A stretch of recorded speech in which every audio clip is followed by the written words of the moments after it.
Lúc đầu thì tôi tính xây cái gì đó mà nó kiểu như là mang tính lịch sử tí.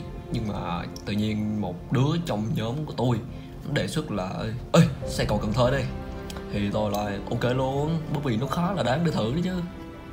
Sở dĩ tôi cho xây cái cây cầu giữa một cái khoảng chân không như thế này là như là tôi muốn làm nổi bật cái công trình thôi.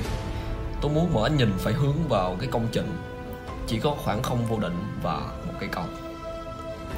Mặc dù tôi biết cái cách xây này nó không thực tế cho lắm, nhưng mà tôi vẫn cứ xây cây cầu ở trên không. Tôi giống như là tôi muốn cho mọi người xem một cái tầm nhìn mới giữa nghệ thuật và kiến trúc. Theo như tôi được biết và tìm hiểu thì chiều dài thực tế của cây cầu dài tới hơn 15 km, tương ứng với 30.000 khối. Nhưng mà nhóm tôi chỉ xây cây cầu chính thôi, với chiều dài của nó là 2.750 m, tương ứng với 5.500 khối.